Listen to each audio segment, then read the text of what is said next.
jour de sa mort. Vous lisez encore Apocalypse chapitre 5, verset 5 à 7. Apocalypse 5.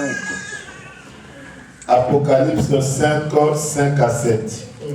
Et l'un des vieillards me dit, ne pleure point. Voici les lions de la tribu de Juda, le rejeton de David, a vaincu pour ouvrir les livres de ses 7 sceaux. Et je vis au milieu du trône et des 4 êtres vieillards, et au milieu des vieillards, un agneau, 4 êtres vivants, et au milieu des vieillards, un agneau qui était là comme immolé. Il avait 7 cornes et 7 yeux, qui sont les 7 esprits de Dieu envoyés par toute la terre. Il vint et il prit le livre de la main droite de celui qui était assis sur le trône. Quand il eut pris le livre, les 4 êtres vivants et les 24 veillards se prosternèrent devant l'agneau, tenant chacun une harpe et des coupes d'or remplies de parfums qui sont les prières des saints. Amen. Amen. La Bible nous relate l'histoire de David. Comme nous disons que le mouvement des prophètes, c'était un enseignement. C'était le retour de l'arche dans la cité de David. David s'est mis à danser de telle manière que sa femme était scandalisée, Michal. Il dit, comment est-ce que le roi peut danser de cette manière? Tout un roi s'est découvert comme un homme intérieur. Il ne faut pas lire la Bible comme l'histoire de Kouakou, Tintin au Congo, non.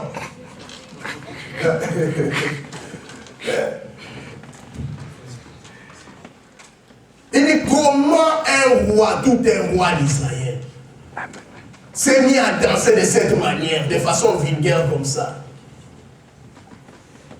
Parce qu'en réalité, le roi ne danse pas. Mais on danse pour le roi. Amen.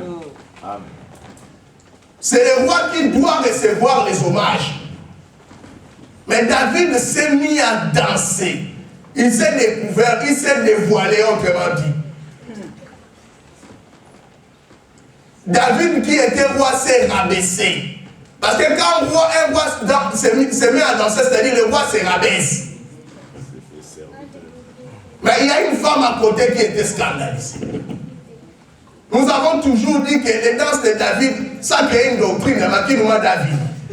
Au Congo, les danses de David. C'est-à-dire c'est une église que les gens prennent du chanvre, l'alcool. Mais là, Nayo, prends du chanvre. Le problème que nous allons plaire à Dieu par nos danses. Cette église danse terriblement. Parce qu'ils ont mal compris David. David dansait parle de l'enseignement de la grâce. Donc quand David dansait là, il prophétisait sur Jésus. Tout un roi doit se rabaisser. Mais quand le roi s'est rabaissé, sa femme à côté. Parce que quand Jésus est venu dans la chair, il avait une femme à côté qui était Israël. Ils n'ont pas compris l'humiliation, l'humilité de leur Dieu. Raison pour laquelle Israël est frappé d'esprit d'incrédulité. Parce qu'il a rejeté le roi qui s'est rabaissé. Il a rejeté l'évangile de la grâce. Cela a rendu Israël stérile. Incapable de produire des fruits. Les danses de David, c'est l'enseignement de la grâce. Tout un roi qui se rabaisse. C'est ça ce que dit Philippiens chapitre 2 de 6 à 11. Et les sentiments qui étaient en Jésus-Christ, lui qui était en forme de Dieu, il n'a pas regardé son égalité, il s'est rabaissé en devenant un simple serviteur.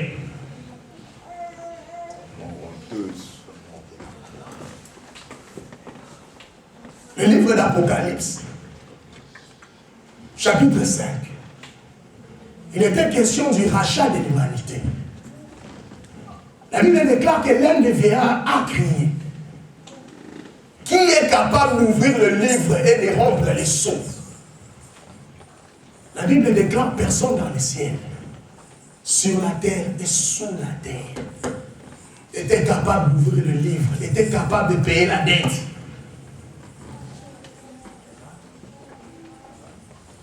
Et quand Jean commençait à pleurer,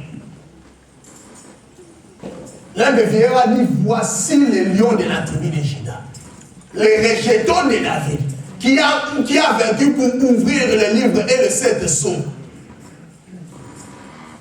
On présente à Jean les lions. Mais quand Jean regarde, il voit l'agneau. C'est bizarre. On dit voici les lions. Bon. Mais quand Jean regarde, il voit au milieu du trône un agneau comme immolé. Mais on lui a parlé du lion.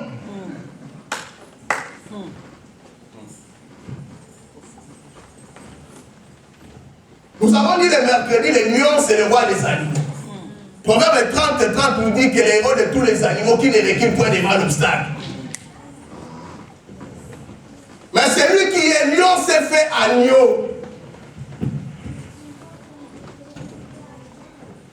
Parce que là, Jean parlait de l'église. La femme ne peut pas voir la colère. Nous ne sommes pas appelés à la colère. Mais celui qui est agneau là, c'est aussi un lion.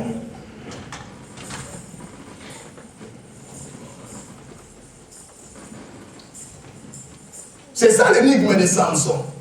Un jour, Samson marchait à Timna. Il rencontre les lions. Il déchire les lions. Il part. Quelques jours après, lorsqu'il revient, il voit le miel dans les lions. Il vient proposer l'énigme à sa femme et à son peuple. Il a dit que je vous propose l'énigme pendant 7 jours. L'énigme consistait à dire ceci. De celui qui mange est sorti ce qui se mange. Du fort est sorti le doux. Donnez-moi cette énigme pendant 7 jours. Donc l'énigme a 7 jours. Après 7 jours, l'énigme sera fermée. Donc la parole de Dieu doit se prêcher pendant 7 jours. Amen. La Pentecôte à l'enlèvement, c'est 7 jours. Amen. Parce que l'enlèvement, c'est la perfection. Et si je suis passé, comme je suis ici, je vous explique l'énigme. C'est-à-dire que toute la marche de l'église, c'est d'expliquer Jésus. C'est ça le mystère du royaume. Les lions doivent se faire agneau. Amen. Amen. Amen. C'est ça le seul mystère de la Bible. Voilà. Paul a dit que le mystère caché de tous les temps. Amen. Et de tous les âges. Révélé à notre temps, c'est écrit, à savoir Christ. Amen. La Bible n'a pas d'autre mystère. Amen. Amen. On lui présente les lions, lui voit l'agneau.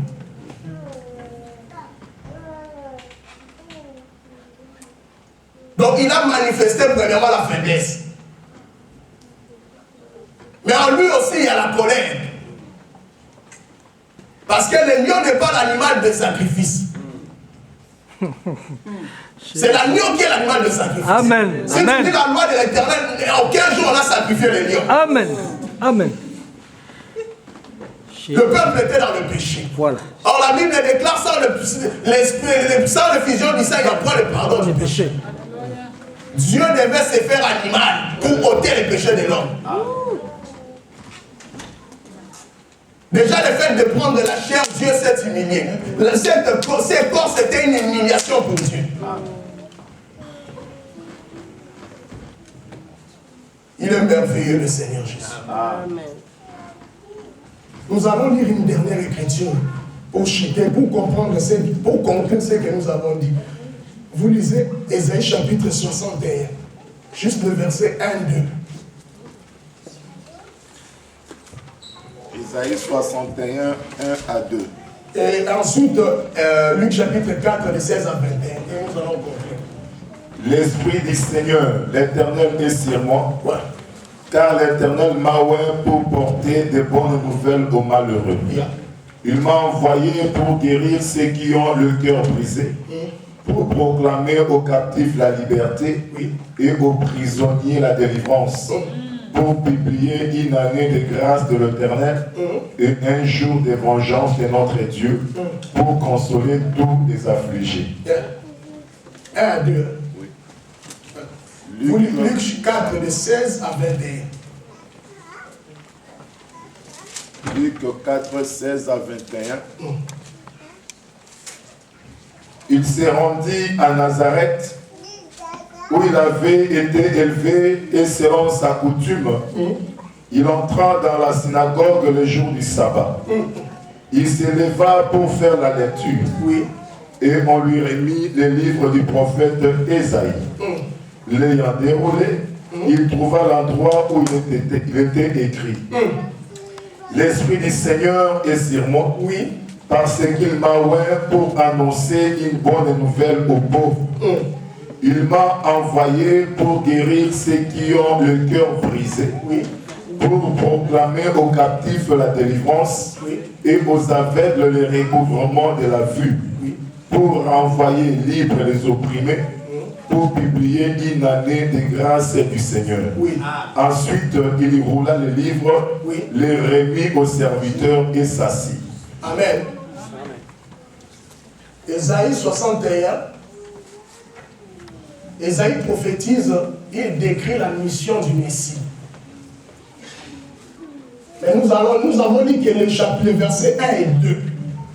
Vous allez comprendre pourquoi je dis ça par rapport à Lion et à l'agneau. La Bible déclare que l'Esprit de l'Éternel est sur moi, l'Éternel m'a oint pour libérer les captifs, pour rendre libres les opprimés, pour annoncer une année de grâce, pour publier une année de grâce de l'Éternel et un jour de la vengeance. Amen. Vous comprenez? Saisissez le verset 2 là. Une année de grâce de l'Éternel et un jour de la vengeance. Donc le Messie devait publier une année de grâce et un jour de la vengeance. Je m'excuse. Et dans Luc chapitre 4, quand le Seigneur a fait son apparition, il est entré dans le temple, dans la synagogue, il prend le rouleau d'Ésaïe. Donc le Seigneur Jésus lit la même verset. Il fait la lecture d'Ésaïe 61. Il y a quelque chose d'important, quelque chose qui retient mon attention. Le Seigneur Jésus a commencé à lire. Il dit que l'Esprit de l'Éternel est sur moi. Parce que c'est le verset qui explique la mission de Jésus.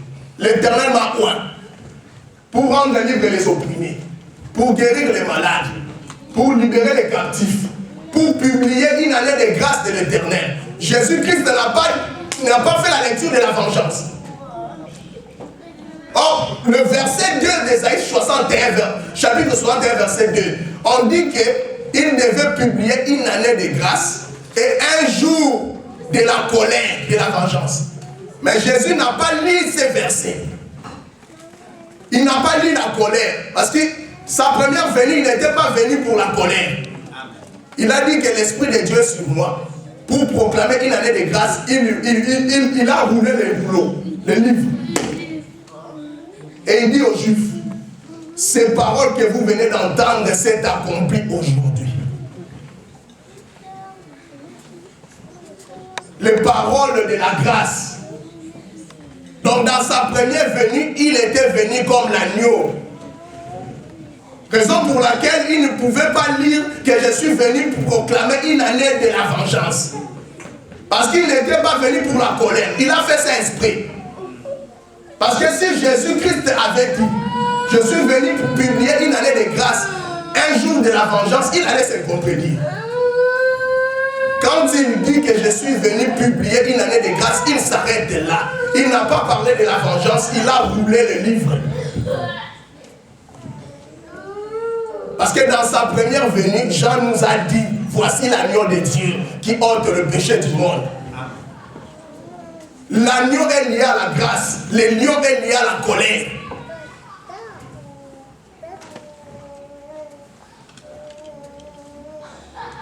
Après avoir manifesté la grâce, il viendra manifester la colère.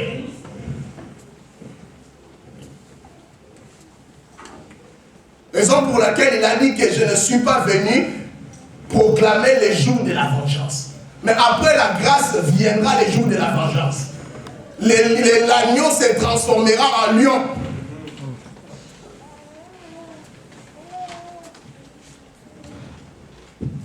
Le lion, c'est le roi. C'est ce que vous appelez, c'est ce qu'on appelle le père. Le père, c'est les lions, ce n'est pas autre chose. Le Dieu qui est élevé, mais il s'est rabaissé. Parce que se rabaisser, c'est le signe d'humilité. Souvenez-vous quand on lapidait Étienne, dans Actes chapitre 27, il a vu Jésus debout. Pour dire à Étienne, je vois ce que tes oppresseurs te font. Mais à moi la vengeance et à moi la rétribution. Quand Dieu est debout, c'est pour venger. Mais pour pardonner la femme qui avait péché, il s'est accroupi. C'est prophétique, hein? Quand Dieu se rabaisse, c'est le signe du pardon. Il commence à écrire par terre. Donc pardonner, c'est un signe d'humilité. Si tu observes, les gens orgueilleux n'arrivent pas à pardonner.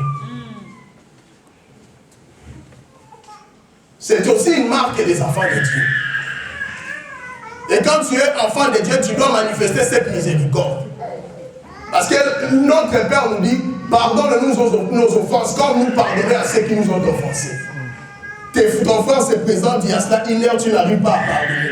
Et après une heure, toi, tu t'agenouilles devant Dieu, tu demandes à Dieu de te pardonner.